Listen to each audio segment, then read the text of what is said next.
Bonsoir Clémence, bonsoir Antoine et bonsoir Jean-Luc. Donc je me présente rapidement, je suis une femme trans de 33 ans.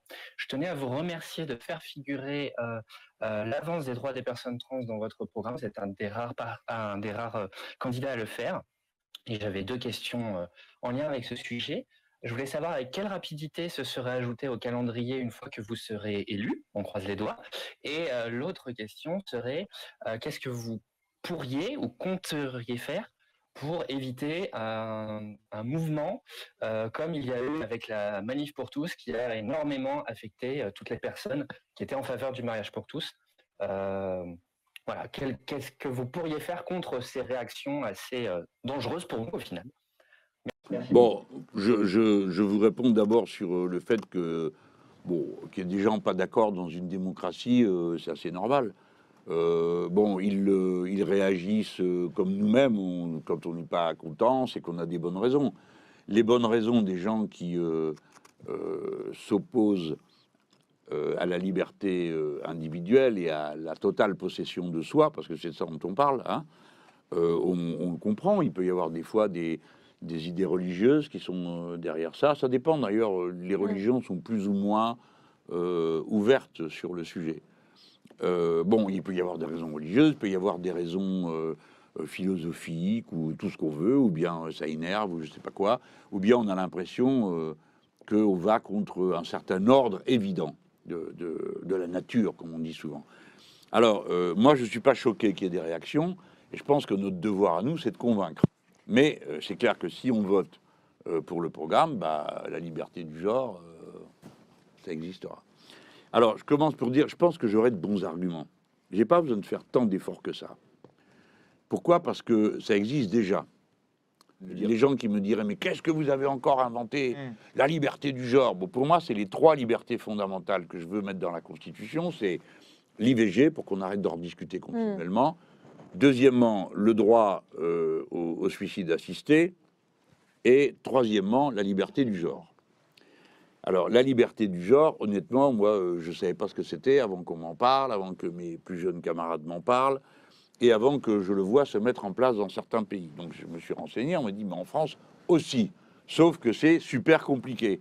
Il y a beaucoup de... Alors, des fois, c'est psychologisé, d'autres fois, c'est médicalisé. Bon, non, c'est comme pour... c'est comme pour l'avortement. Alors, il y a eu un temps où on disait oui, mais d'abord, il faut qu'il y ait une commission. Non, non, non, non, non, non. C'est une liberté individuelle. Ça touche à l'autodéfinition de soi, à la propriété de soi. Donc, ce que j'aurais à faire, c'est d'expliquer aux gens que c'est pas la peine de faire trois sauts périlleux arrière, puisque ça existe déjà, mais que c'est une procédure qu'il faut fluidifier. Voilà. En Argentine, c'est sur simple déclaration, change ton état civil et le problème est réglé. Voilà. Je pense qu'il faut qu'on aille vers la liberté du genre dans ces conditions-là. Après, tout le reste, bon, je pense pas que c'était concerné par la question. Est-ce qu'on va le faire? Bon, ben, on le fait. Est-ce que c'est long à faire? Non, c'est pas très long à faire. Et on l'inscrira en plus dans la Constitution. Ce que j'aimerais bien, c'est que tout le monde se mette à en parler. Alors, bon, d'abord parce que les personnes transgenres y trouveront leur compte. Les gens qui veulent changer de genre, bah aussi, ils auront moins l'impression d'être regardés comme des bêtes curieuses, parce que plus on en parle, plus ça se banalise et moins les gens ont peur. Hein. Faut pas avoir peur. Alors ça, c'est l'aspect qui, moi, me paraît le plus important. Puis après, il y a l'aspect, le beau débat philosophique. Est-ce que nous sommes propriétaires de nous-mêmes? Est-ce que être soi dépend de quelqu'un d'autre ou de soi? Alors ça dépend de quelqu'un d'autre, le regard des autres nous institue, mais il y a aussi soi avec soi, le rapport de soi-même à soi-même. Et bon, c'est un rapport dans lequel il doit aussi y avoir une liberté et la primauté va au ressenti. Alors je sais qu'en parlant comme ça, bon, il y a des gens que j'exaspère, hein, je le sais. Je vous dis pas que moi je peux entrer là-dedans facilement, hein, mais j'ai réfléchi. Tout le monde peut réfléchir. Et plus on réfléchit, en principe, meilleur on devient. Alors évidemment, si vous posez la question à monsieur Zemmour, il va pas vous faire la même réponse que moi, puisqu'il considère que un homme c'est un homme et c'est bien, une femme c'est une femme et c'est moins bien.